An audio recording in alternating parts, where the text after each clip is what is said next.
Okay. Stop that.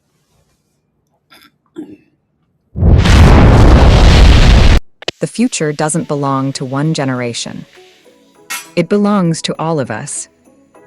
It lives in our youth with big ideas, in working adults building careers, and in seniors adapting to a digital world that's changing every day.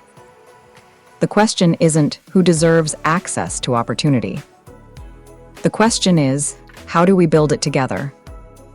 A STEAM village was created to close more than a skills gap. It was created to close opportunity gaps across generations.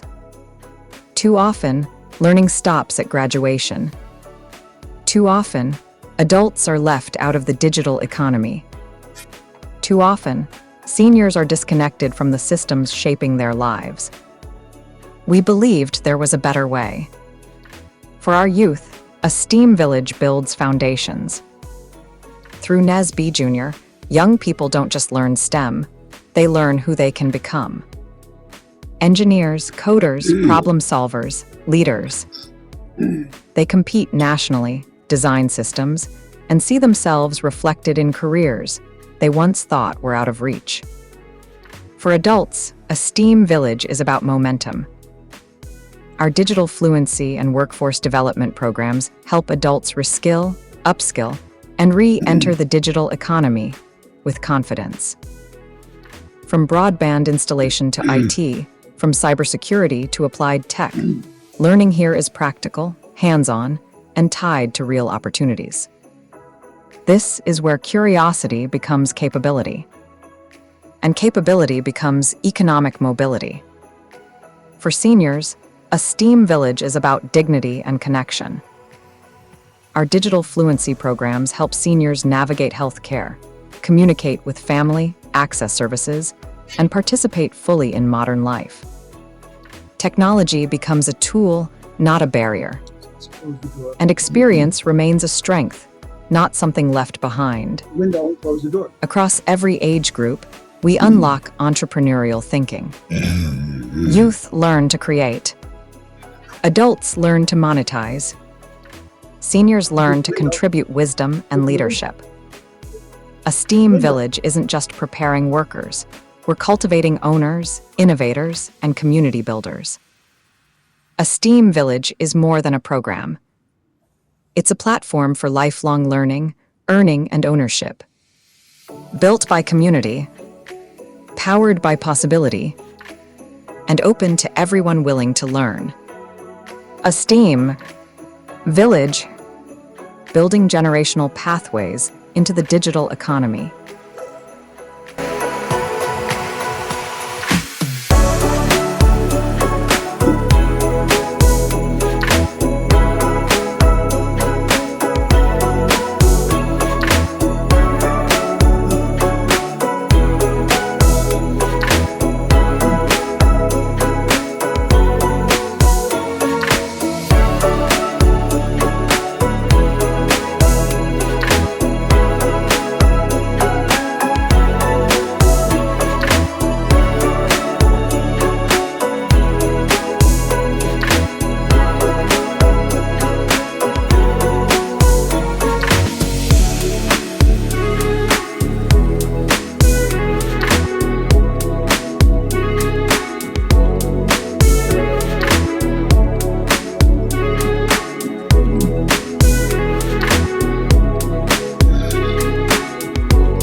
All right. Well, can't wait to hear this gentleman right now. Dr. Louis Padulo is joining us. It's very rarely that we get to speak with somebody who was recruited by Reverend Dr. Martin Luther King. So, with no further ado, I'm going to pass it on, Dr. Louis Padulo. Am I supposed to be on the screen? Yes. Let me find. I don't seem to be. Let me look around. Okay, can you see me now? I'm waving. Yes, we can see you. You're on stage. Okay, I'm holding up a thumb, right? Yep. Good. Go ahead. I had too many screens open because I was watching all of the interesting programs. So I asked, first of all, thank you for inviting me. It's a great honor. I asked William Wells, whose other voice you hear, what did he want me to do? And he said, just tell about yourself, tell about your background. Well, you don't get invited to do that very often, so you have to show some restraint, I think. But I guess the first thing I'd say is, why Kansas City? What do I have in common with Kansas City? And the answer up till now is something, but not a whole lot. For example, I was a dean of engineering at Boston University. And in that club, I got to meet other deans of engineering. One of them I got to know really well was John Hancock, the dean of engineering at Purdue University. And at some point in the late 80s or mid 80s, John, by the way, if you're in Boston like I was, you pay attention to somebody named John Hancock, right? You can't help it. It was the tallest building in Boston, the John Hancock Center. And of course, we all know about John Hancock with his big signature. Well, this John Hancock told me he was leaving Purdue. He was going to stop being the dean of engineering and he was going to move to Kansas City. And I said, why? What's going on? He said, it's going to become a high-tech hub of the nation. I didn't know what he was talking about, but every now and then he'd send me, a note or something about what he was doing. I guess he worked for Sprint, and maybe he rose to the highest levels of Sprint, which used to be in Kansas City. I guess I forgot who bought them, but somebody bought them. So I did know that part about it. Many years later, a good friend of mine from Philadelphia, Moon Choi, it's a Korean name, first name M-U-N, last name Choi, was a department head at Drexel University, and I was on their board of Drexel University, their board of trustees, and he got recruited to be a dean of engineering at Connecticut, University of Connecticut. And he did that for a while and became provost there. And then guess what? He popped up as president of the University of Missouri. And he's got two hats. One of them is he's a president of Mizzou, but he's also the chancellor. Maybe he's the chancellor of the campus and he's the president of the whole system, given that they've got several schools, including MUST. Like that. So two peak friends of mine, pulled up stakes and settled in Kansas City. I guess the last thing I can think of, other than the famous song, Everything's Up to Date in Kansas City, I used to drive across the country with my family. My wife and I moved from Boston to Palo Alto, California to study at Stanford, where we met and in a couple of years, fell in love and got married. But our families were back east. And so we would frequently drive across the country. Well, once we did it with our kids, several times we did it with our two sons.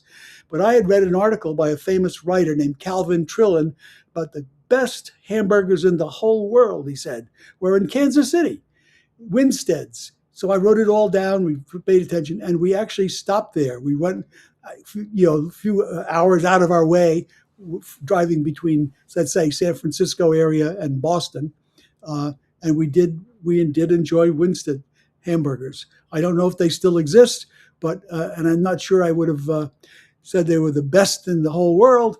But everything's up to date in Kansas City. Now, that's about Kansas City and me, but. Why me? Why would I be invited to this distinguished group and to tell my story? Well, mostly the reason is I helped open doors for Blacks and others, unpresent people in engineering. I got into engineering sort of by accident myself. I was not a star student in high school. I was okay. I was good enough that I got accepted to Vanderbilt and Princeton, the only two schools I applied to. But I had no money, and I had a football injury, and I was on crutches when school started. And my mother convinced me, she was a former teacher, she convinced me that I should go to college because Jersey City Junior College, a community college, was at night. It met in an old high school building, and it was free, $10 a year. She said, "You're on crutches. Here, take the $10. I'll pay for you. Go there. You have nothing else going on." And she was right. All my friends from the neighborhood pretty much had dropped out of high school. They were not. High school wasn't very important. It wasn't a doorway to college. None of them aspired to college. As I said, they would quit as soon as you could. As soon as you could be 16 and be allowed to quit, so you could get a job, a minimum wage job, or one of the factories around us, and buy a car. Save up and buy a car. That was the main motivation. I remember arguing with some of my friends. Come on, you only got like 3 months to go, and you can graduate. So they said, "So what's the big deal about graduating? I get to get this good job now." Anyway, so I was not from a background where people were heading towards college, and I show up. I got a job in the daytime, so I have a full-time job, and I go to school at night. And almost everybody in my class was doing that. They were all working in the daytime and going to school at night. I saw that you had to take, they gave it tests, and you had to take pretty much, since I was undecided, if I had to pick a major, I would have said English, because I liked writing in high school.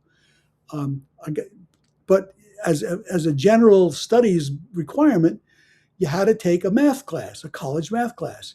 You also had to take a laboratory science. You had to take a year of a lab science. And I elected to take as my science physics. I took the non-mathy physics because I didn't know any math. I placed in remedial math. So I took that remedial math class. I wasn't embarrassed. It was accurate. They gave me the test. I couldn't do the problems. So they put me in this remedial thing, which basically covered high school algebra and trig. And then when I was done with it, I had to take the real math class, the college math class. And I did. And I got an A- in it. I was the second highest in the class. And I said, "Oh, not only do I like this stuff after all, but I can do it." So now that I satisfied the requirement, I said, I'm going to take calculus. That's the next class people take. If you ever did anything in this analytic geometry stuff and you ever asked a question, or even in the algebra stuff, why do we have to do that? What's the good of that? And they say, "Oh, you're going to really need this in calculus. Oh, when you get to calculus, you're going to need this all the time." So I heard that about calculus. I also liked reading a Russian novel that some of my neighborhood friends were reading. Even though they were in high school, they dropped out. They were reading novels. How do you like that? And they read Crime and Punishment by Dostoevsky. And the hero in that was a young university student in Russia who was a literature major. But he made money by tutoring calculus, because all the kids in Russia had to take calculus in high school. And he got paid for tutoring them to help them with their courses and their exams. And I said, "Oh my gosh, high school kids in Russia? No calculus?" And here it's the Holy Grail. It's the reason we have to know all this other stuff in math, because you're going to need it in calculus. So I took the calculus. It was very hard for me. I struggled with it at first. I studied with a good friend that I'd made in the previous math class. And eventually I started getting the problems right, and I ended up getting an A in it. And I really liked it. Now, I said to myself, I'm going to take the real physics class. Even though I'd already done the physics for poets class or the physics for non-scientists, every time we tried to learn anything, they'd say, "Well, even in the calculus class, they'd say, you're going to really need this for physics. Physics is so much easier if you know calculus." And I already knew that was the real physics class, and it was the one that probably they were doing in Russia and other educated places. So I took the real physics class. I worked really hard at it, and I loved it, and I got an A in it. So now here I am. I'm taking calculus. I'm taking physics. I took chemistry, but I hated it. So I only took one term of it. So I didn't satisfy that requirement. And I took my other general studies. Meanwhile, all my friends from high school had all gone into the Army or Navy, Marines. Most of them pushed their name up in the draft. If you didn't wait around to get drafted, but you pushed your name up and let it be known you wouldn't mind being drafted now, and you got drafted, you only had to serve 2 years, and those guys were coming out now, and they were going to college because the GI Bill bribed you to go to college. That was a wonderful thing about the GI Bill. It said, okay, now go get that education you should have had. You're going to need it. And you don't get the money if you don't get it, and we'll pay the tuition. So my classes were already full of veterans, and some of them were veterans coming in to start, where I was already now at the end of my 2 years. So I got convinced by them that I should be an engineer. They acted like I was an engineer. In fact, there was a little in-house award ceremony, and I was given an award. I was offered an award for the best engineering student. And I said, I'm not an engineering student. I'm an English major. I said, what? But you're taking calculus and you're taking physics and you're getting A's in them? And my veteran friend said, hey, man, if you could do this stuff. You're good at it. We're working hard at it. It's really killing us to do it, but you're good at it. Why would you not? Of course you should be an engineer. You could do the stuff that we're struggling with. So I decided, I looked into it. I didn't know an engineer. I never met an engineer in my neighborhood. And didn't know it, and didn't know anybody in school. None of my classmates in high school, big public high school, none of them were going on. Most of them were not going on to college. Out of 2,500 kids in the school, only 25 of us were in college prep, the academic program. And so most of them, if they did graduate, they went and they got a job as an office boy or a clerk at a bank or something, whatever you could do without college. But so I didn't know anyone who applied to an engineering school, who talked about engineering. I had no idea what an engineer did, except I was told if you could do calculus and physics and you like it and you're good at it, you could probably do well in engineering. I looked into it and I found out that an engineer, if you could just graduate with a bachelor's degree in engineering, I could get a job starting at more money than my father had ever made. My father was a laborer. He was a son of immigrants. His parents came as immigrants, and his father died. They were illiterate immigrants. They couldn't even read. They were from Italy. They couldn't even read Italian. They were just illiterate. And so his widowed wife with 3 kids had to put them in an orphanage and get a job as a domestic. The only job she could get, go and cleans people's toilets and stuff like that. This was in Brooklyn. So, and when she realized that the orphanage was not a really great solution for her kids, she went and found a widower, a man whose wife had died, and he had a couple of kids. So they pooled their families together. It was not what you'd call a romantic marriage. It was a marriage of convenience. But it worked out. They had a couple more kids together. So, and he, God bless him, was literate in Italian. He could read newspapers. He read Italian newspapers. He listened to opera. But my father grew up in a family where he made it through 9th grade. His older brother dropped out in 3rd grade, having repeated it 3 times. So school academics was not a big deal. On the other hand, my mother was a college graduate. She was raised in Alabama, in Athens, Alabama. Her father was a farmer who then opened up a little restaurant, a sandwich shop actually, in town because it would serve the Athens College neighborhood. And so he had a dual role as a farmer. He had a bunch of kids. He educated his daughters. He not only educated his sons, although he was not educated himself, he was a farmer. But he sent 2 boys to Vanderbilt University. One became a medical doctor, and then the other one became an architect, a high school principal. And his daughters, including my mom, 4 daughters, he sent to Athens College for Women, and they did it. They graduated. My mother graduated tops in her class. And they all got jobs as teachers, mostly in one-room schoolhouses. So you wouldn't call that super academic family, but she was a teacher, and she made sure we were reading books and talking about books. And that's why she flung the $10 at me to go to school. Why would you not? You're on crutches, you have nothing else to do. And you get this job, this entry-level job in a newspaper, so working at night. So I decided engineering, by now I was believing people that I could do it. I didn't know if I would like it, but I did like my calculus and I liked my physics. So I didn't have any imagination that I would love it. But you know what? I didn't know anybody. I'd never met anyone who loved their work. My father by now was a stevedore, a longshoreman, carrying heavy bags on his back at boats. Absolute grunt labor job. Almost everybody I knew did their job for the money, for the paycheck. So I was motivated by the paycheck, the idea that I could get a bigger paycheck just to go a couple more years after my 2-year junior college, and I could get a job. And that really was my motivation.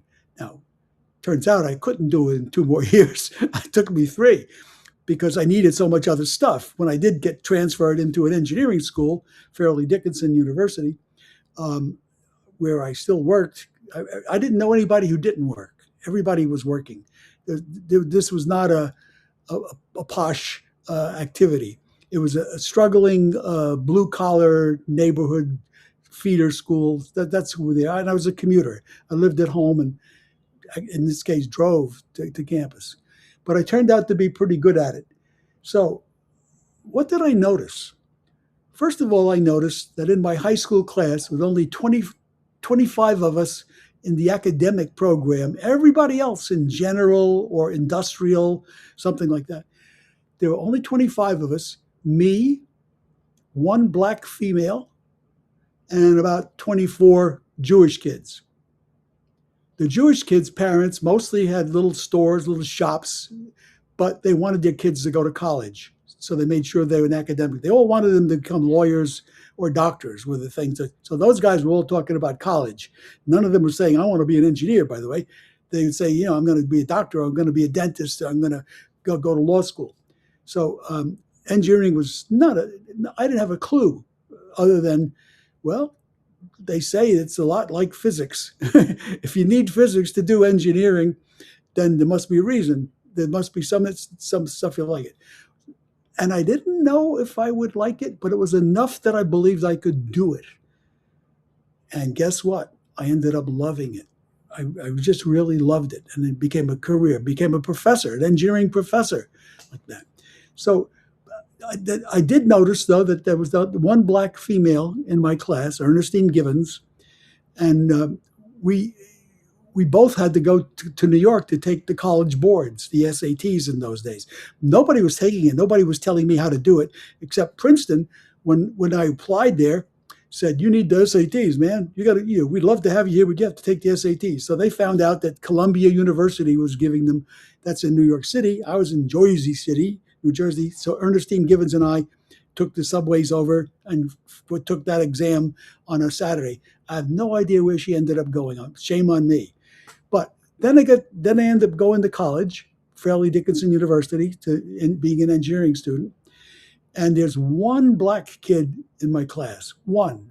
I only see, in fact, he's the only black I see ever, never mind in my classes, on campus.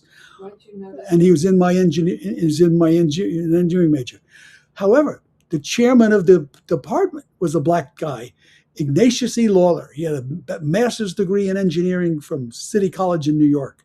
And he was a charismatic, interesting character, and 1 female. So I noticed, I guess I noticed things. I noticed that there are no blacks and there are no women in this field. And yet everybody I know talked about what a great field it is. Man, if you can just squeak by, get in, just make it through, you're going to get a good job because they need us. They need engineers like that. And so it stuck in my mind that there weren't any. Now, that led me eventually to becoming a professor and a mentor. The most flattering thing people ever said about me for an awful long time was that I was a mentor, and that meant a lot to me. And the part I liked about professing was um, almost every term I would teach something that I had never had. That seems audacious, doesn't it? But I would buy the books. I'd find out what was a good book in it. There were courses in that at other schools, maybe, but I didn't have that class. But I would teach it, and I'd read 2 books, and I'd do all the problems in the back of the chapters like that, and then so that I was always a week ahead of the students, and I could do more than they would, because you'd be lucky if they would read the book. I would read 2 books, and I'd do a lot of problems, and so that was a way for me to really learn a lot of stuff. And mostly it was mathematics that I ended up teaching. My PhD's in electrical engineering. I ended up getting into Stanford as a grad student. That's where I met my lovely wife. And I started a doctoral program there. But I was involved in a lot of other stuff, including meeting a very charismatic guy who came to Stanford to help Stanford with morale problems. Turns out there are a lot of guys at Stanford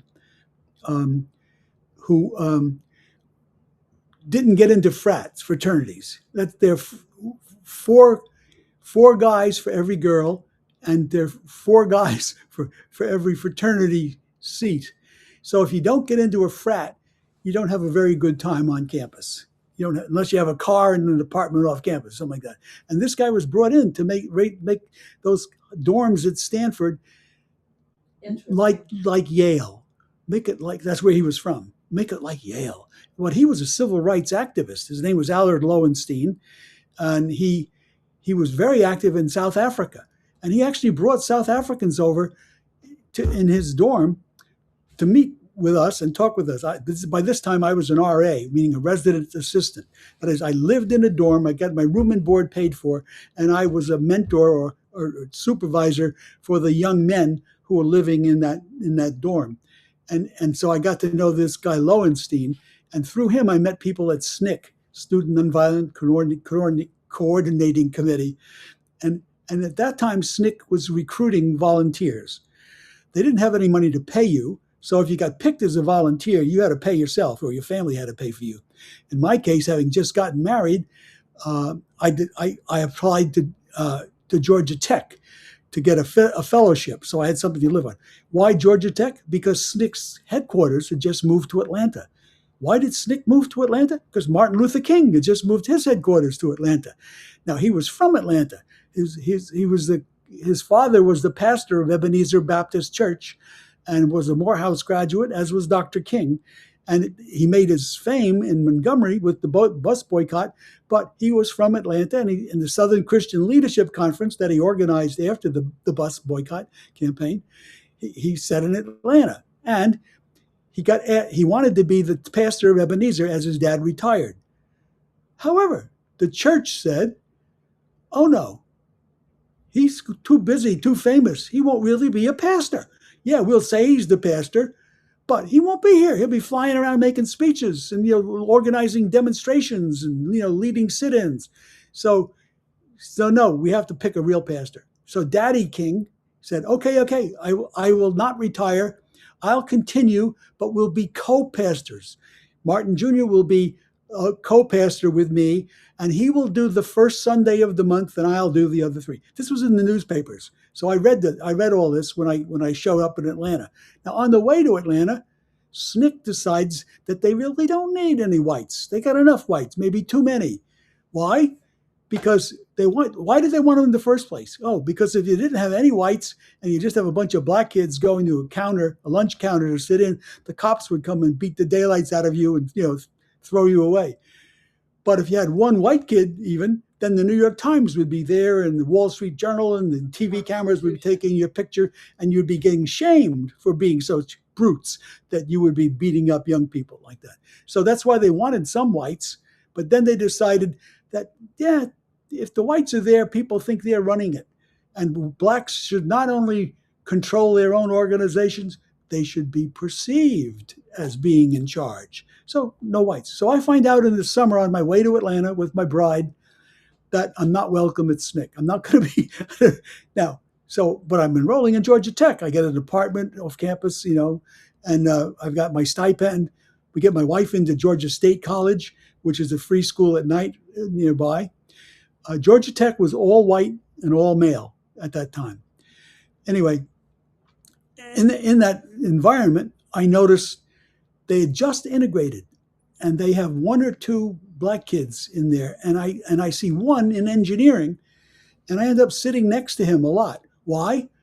Because I'm told if you want to pass the PhD exams and you didn't go here, you better sit in on some classes and see what these professors are like and see what they like and what they're going to ask about. So I did that. I started, even though I was taking the real grad courses, I was sitting in on undergrad courses, and I'd go into a classroom, and there'd be this one black kid, and guess what? There were empty chairs near him. He was one of the first. In fact, he turned out to be the first to graduate from Georgia Tech. I didn't know that, but I sat next to him, and he asked me when he saw I was a PhD student, why was I doing this? Oh, they're going to give me a test. And I never had these courses here. I never used that book. I got to see what these professors are like. And he offered to lend me his notes. And he did. He brought me some notes from that he had saved. He was a good student. His name was Ron Yancey, and he gave me his notes. So we would chat away and really enjoy, knowing each other. But I noticed that there weren't really any around. In fact, they decided that since they were integrating, Georgia Tech was going to take blacks, still all male. They put in a new dorm they built, new classroom buildings, they put in colored and white bathrooms. Colored drinking fountains, white drinking fountains. This was in the newest buildings on campus. That turned out to be important later on. Why? Later on, they decided they better take women too. And then they said, "Oh no, we don't have any ladies' rooms on campus." So then they said, "Okay, I know what. Let's take those colored bathrooms and make them ladies' rooms. We'll rip out the urinals and we'll put doors on the stalls, because I understand the ladies like doors on the stalls, but the men, it's just like a barracks in the army. It's a bare bones thing. Let's make it more gentrified. Let's rip out the white and colored drinking fountains. Take out the signs. Leave the drinking fountains, but take out the signs." So I'd watched all this happening at Georgia Tech. Meanwhile, there I am. While that's going on, I'm sad about SNCC not wanting me after all. And so I decided to go see Martin Luther King. He's the pastor of a church. I go to the church to meet him. How could I be so bold? Because I couldn't imagine a man of the cloth not seeing someone who comes and said, may I have an appointment to see you? I really want your advice on something. So he heard me out. He asked me about my background. I told him. So I was born in Alabama, and my sad story about SNCC. And he said he was so sorry that SNCC had decided they didn't want me. He thought that was a mistake. And then he said, "So what are you going to do? What are you doing?" I said, "Oh, well, I'm a doctoral student at Georgia Tech." He said, "Oh, you're doing a PhD?" "Yes." "When are you going to finish? When can you finish?" And I said, "Oh, a year." I wasn't fibbing. I actually thought I could do it in a year, because I thought I could do it in a year at Stanford if I'd stayed at Stanford. I already had a bunch of, I'd passed the tests. I had a bunch of courses. I thought I could do it in a year. And it turned out I couldn't. It took me 3 years. But he said, "The reason I say that is I want you to teach at my college, but you can't teach at my college if you don't have a PhD. So you get that PhD, and then you contact me right away. I want you to teach at Morehouse College." I went there. My daddy went there. My brother went there. I'm on the board, and they'd really love to have you teaching there like that. And I said, "Well, thank you very much." When I did finish my degree, I ended up teaching at Morehouse. Now, I also decided to go to his church.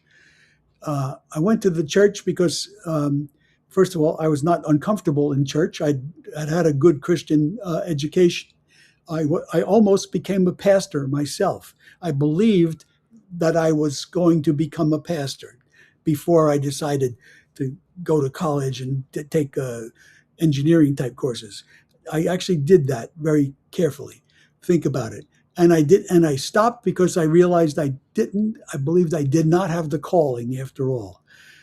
As I said to myself, you're always praying for faith. Your prayers are, "Please help me believe this. I'm having so much trouble believing it, but he's helped me believe it. Help me believe it. And then I said, that's kind of a tautology. That's, asking to believe the stuff that you're supposed to be believing.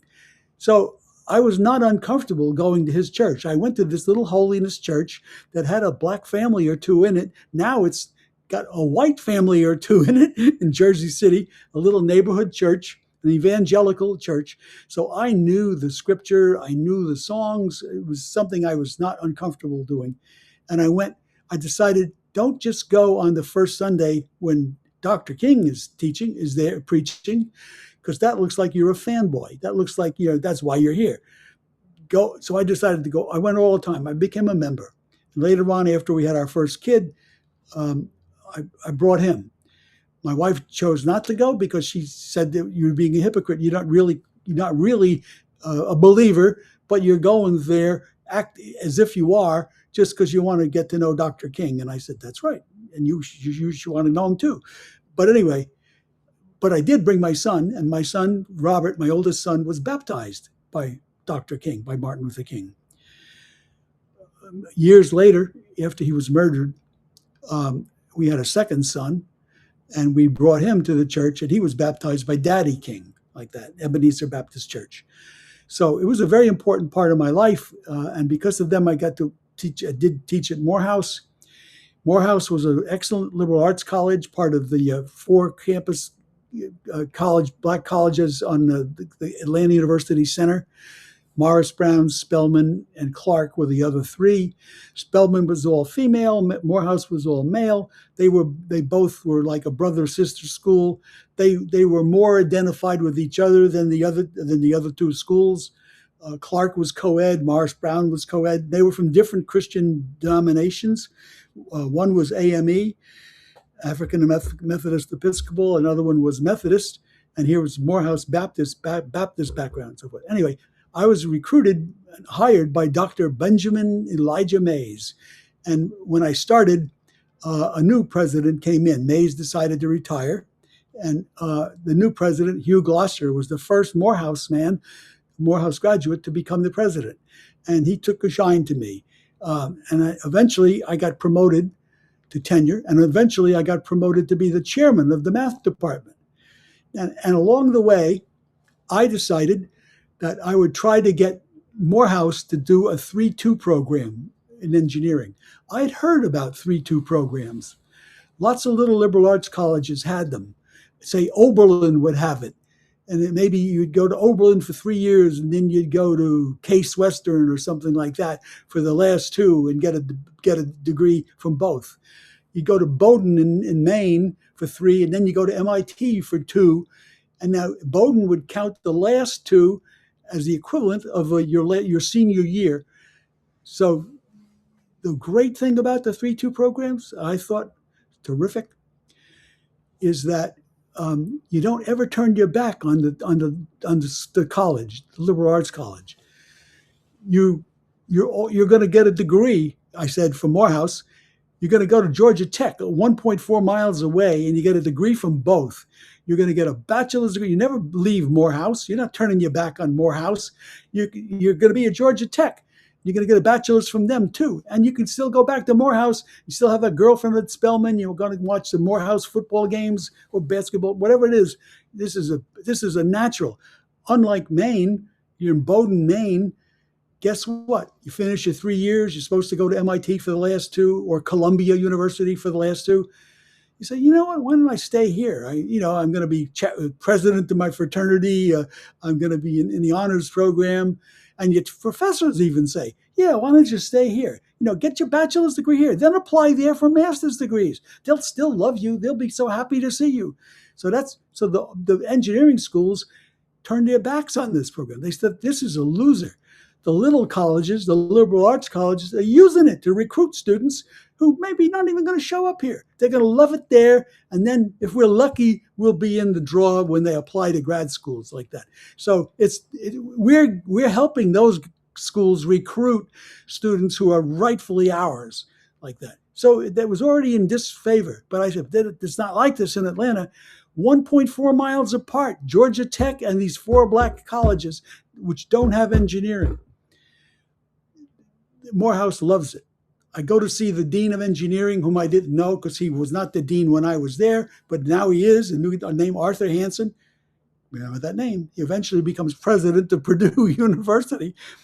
But anyway, he's the dean of engineering. I go in to see him. I bring a bunch of papers with me to describe, first of all, what are 3-2 programs, because they didn't have any at Tech. They could have. They could have had one with Emory, for example, or Agnes Scott right there, but it didn't occur to them. So I'm loaded for bear to tell him all this stuff. And I describe the 3-2 program, what it's like.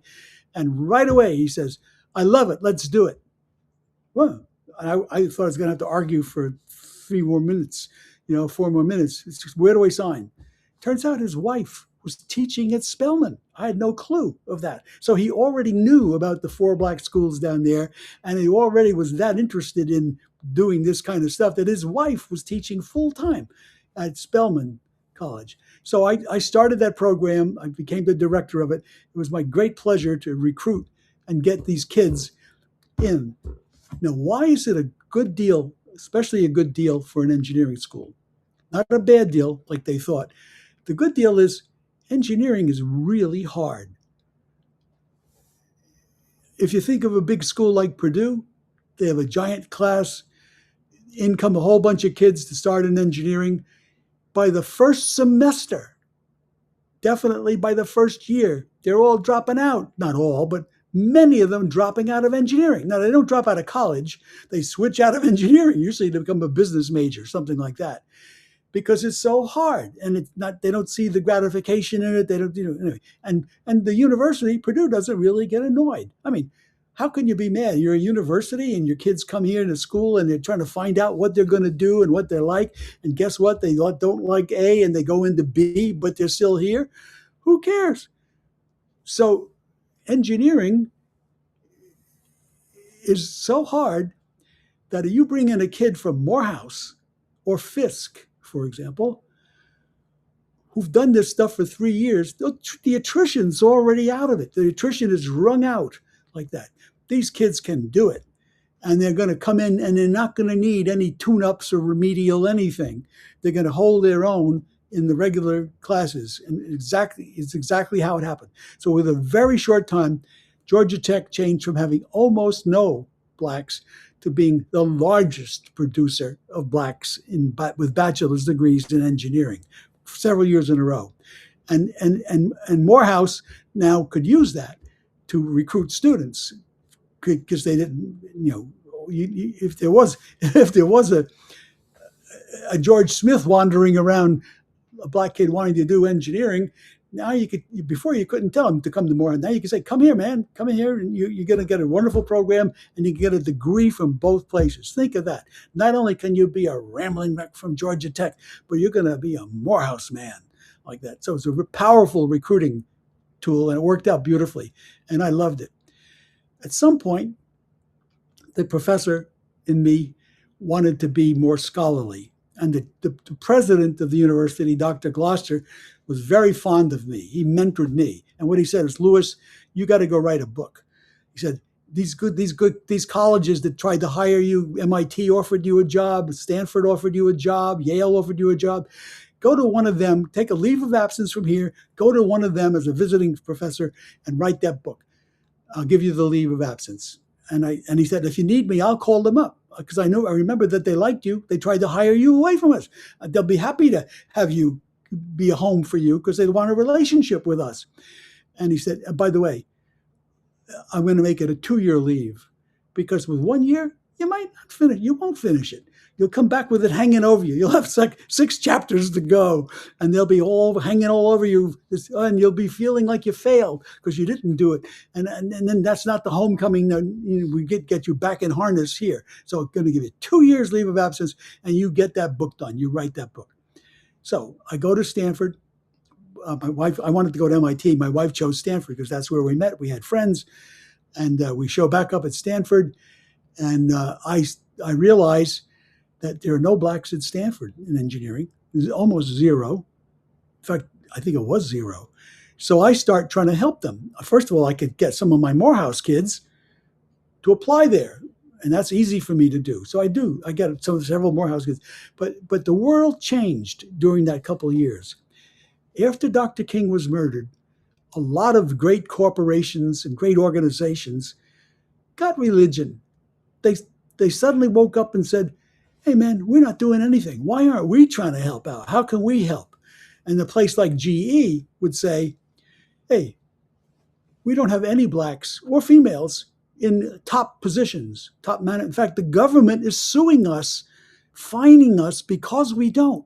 We, GE and AT&T, the phone company, we are under the gun because we don't have any of them. And why not? Well, you know why? Because there ain't any. You don't get to be president of GE because you did an econ major or political science major. You come out of engineering. If you want to be the head of one of these great technical corporations, engineering is the way to do it. And there are no blacks and no females in engineering. So the pipeline's not there. So what we'll do, please don't find us, don't give us a chance to work it out, but we'll help fill that pipeline. We'll commit to it. We'll commit resources to it. GE was one of the leaders in committing to that. And I was the beneficiary of that. Frequently, they would come and visit me at Morehouse and say, what can we do about this? How can we get blacks and so forth? So I realized that I could get corporations to help get some blacks into engineering for graduate school. I wanted some to become professors. I wanted them to go to Stanford to get a master's degree and then go back to the company, become a leader. But I wanted some of them to do more study after the master's, like I did, and do a doctorate and become professors like that. Long story short, two of my black Morehouse math majors ended up getting doctorates, and it came back to teach at Morehouse. And at two different times, each of them became the chairman of the math department. That's filled my shoes like that. So that was an incredible, wonderful accomplishment that I didn't know about.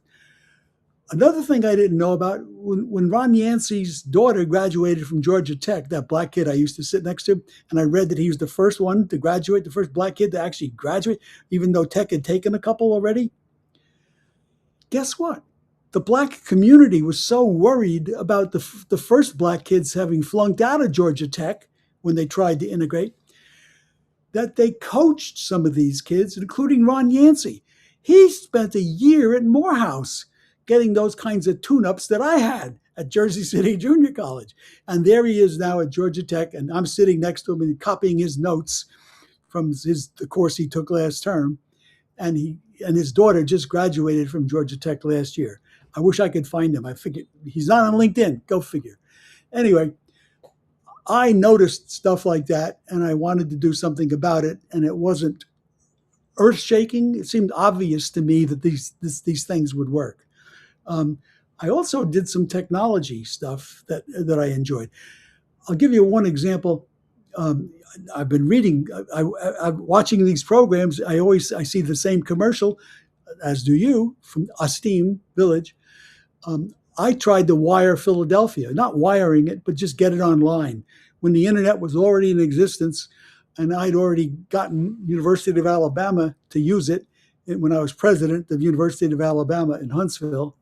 I got the World Wide Web in wide commerce here. I taught the mayor how to do it. I mean, I did the website for the mayor. I did it for the city hall. I did it for a couple of politicians. We did it for several colleges and universities. There are 80 of them around Philly. We personally did it for about 10 or 15. We taught them how to do it.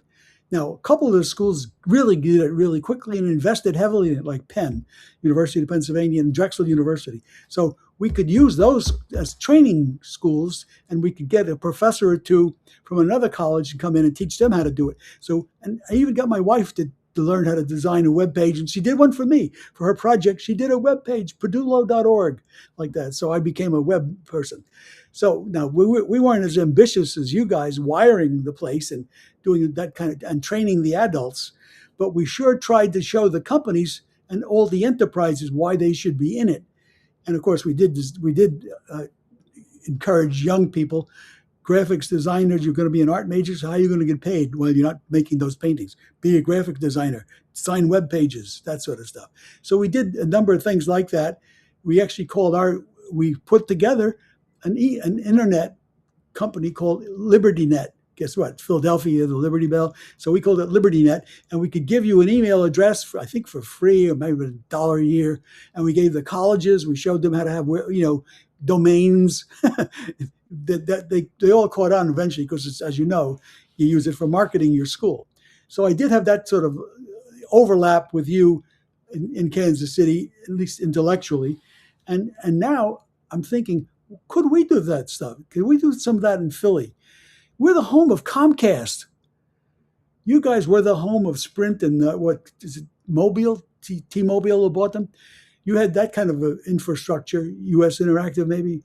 But we have Comcast here. We should maybe get some civic mindedness to try to have that stuff here. And in that case, I'll be back knocking on your door, asking for advice and assistance. Like that. We would love to have it. We would love to do it. I mean, really what we're thinking and what we believe is that communities, and when you talk about data, you got to own it. Communities have to own their data. Yep. Well, I'll tell you one more thing I did that was fun for me. I did, when the Soviet Union fell, we had grants. The United States wanted to help the former Soviet states become modern, peaceful, market-driven economies, not communist, socialist enterprises. And I applied for money, and I got a 2-year grant to teach Russians how to be high-tech companies. And so I got to go to Gorky, which was a secret city during the Cold Wars where they had missiles and submarines and stuff. It was a closed city. Everybody there was working on defense. Now, mind you, they were brilliant Russian designers. We knew that, right? They almost beat us to the moon. And they had missiles and they had atomic weapons and jet fighters and all that stuff and submarines. But you couldn't buy a television set if you were an ordinary Russian. They didn't allow them to be brought in from Korea. China wasn't a player then. But there in Gorky, they were designing color displays for nuclear submarines and for air traffic control for their military stuff. So my pitch, why I got the grant, was to teach them how to do dual use technology. The reason we beat them, many people said, in the Cold War was we could make a chip that would be just perfect for a fighter plane, guidance system, but it would also be useful in IBM's computers. So we had dual use of the technology. It wasn't only on weapons, it wasn't only on commercial. And the Russians only had it on weapons. So I said, they had the talent there. They already know how to do it. They had the equipment there. We just have to teach them how to do it. And I was at this time I was in Philly. I was the CEO of University City Science Center. I am President Emeritus, meaning I retired from that. And so that's the world's first business incubator, famous for it, owned by 28 universities. So I got that grant, and I was what's called a PI on it. And I got to go to Russia several times and actually got to know the mayor of that city and became friends with him. He became governor. By the way, he became really famous in Russia. And he was murdered by Putin about 4 years ago, shot down in the back, right outside the Kremlin, just murdered. He was a very popular guy. And he was like Navalny. He was someone who stood up to Putin and disputed a lot of the stuff that went on. So Putin took care of him. Anyway, but I got to know him and got to make his city sister city with Philadelphia. That was really fun to bring him here and show him around. So I liked it so much that I tried again 2 years, when the 2 years was up, I tried again for Ukraine. And that when I was the PI on. And the pitch I made there, same idea, the dual use technology, but they didn't have as much as the Russians. But what I told them was, we'll set up one in the east and one in the west. one in Lvov, which is in the west, and one in the east, which is Donetsk. Donetsk is full of Russian speakers. Russia sent Russians there to work the mines and the natural minerals and stuff in that region. That's why Putin invaded it. And that's where he still has a stronghold inside of Ukraine, very hard to budge because he's in Donetsk. And meanwhile, in the west, Lviv was much more westernized, and its borders were like with Poland and so forth. So I said, we'll set up a branch of us, like the Science Center. We'll set up a branch in Donetsk, and we'll set up one in Lviv, and we'll put the headquarters in Kyiv, which is the capital. And you guys will start working together because you're divided. I said, my country gained its independence from Great Britain. And not everybody was glad about that. There were a whole lot of people who said, I wish we were still part of Britain. It's a Great Britain. It's better than this. They were really unhappy and took a while. And the ones who won, the Americans, weren't so kind to those British lovers. They drove a bunch of them away. They made them feel unwelcome. They made them feel like traitors because you didn't want to have independence of Britain. You wanted to stay. And so Ukraine was like that. So I said, so this is going to be good for you to learn to work together and make money for each other. And I brought them, just like I did with the Russians, I brought them to America. I got them brief assistantships, brief internships in American companies. So I love that. So I'm giving that as an example because I notice things. I notice things that keep us apart. I notice things that drive us apart. And I try to imagine things that'll bring us together. And that's been so fulfilling to me to be able to do that. So I've been blabbing away. I have a question for you because your connection on the internet really intrigues me. Do you happen, and I'm with you going to Russia and Ukraine, do you happen to know a gentleman? He's deceased now, but he was his Gordon Cook. He had published the Gordon Cook report on Internet Protocol. Yes, I met him. I didn't know him well. I didn't do anything with him. By accident, when I stopped at Boston University as dean, I'd been dean of engineering for a long time. By the way, one of the first things I did was I set up a dual degree program with Morehouse right away. And when later I was president of the University of Alabama, I set up a 3-2 program with Morehouse right away. I got them involved with that. I noticed by looking it up that they both still exist. Like that. Wow, that's awesome. But back to the internet. I got asked to run the media lab at MIT. Mm-hmm. I was so flattered. The president of MIT, who was the sugar daddy for it, and the charismatic professor, Nicholas Negroponte, who started it. Nicholas was so busy, he didn't want to run the lab. And they brought me in because they liked what I did with BU. They saw me build BU into a major powerhouse in engineering, given that it started with like 11 professors and me, the 12th, when I got there. Wow. Anyway, and what he said to me was, we like what you did, and you see what we're doing here at Media Lab. We would love it if you would come here, run the lab. Nicholas will become the chairman of the board and still fly around the country telling people what they should be doing with computers. But we'd like you to come here and slip some cake underneath this frosting that we've put together. Because frankly, we're pretty good at the frosting, but we want some cake under here like that. I said, I'm so flattered. I spent a year with them. I loved it, but then I got asked to be president in Alabama. And how can you not go back to your old neighborhood? I was born 8 miles from there. And, you got to go back. Yes, sir. Hey, listen, it's 7:59, but we're hoping that you and Mrs. Padula will join General Bray and Berku and us tomorrow evening at 9 for Zoom. We just want to talk about all this great content that we've been talking about today. Dr. Howard's getting ready to deliver next. I would invite you and Mrs. Padulo to jump out and jump over into the next session because we certainly will. Okay. Thank you so much, and we'll talk to you tomorrow. All right. Yeah. Bye. Thank you. Bye.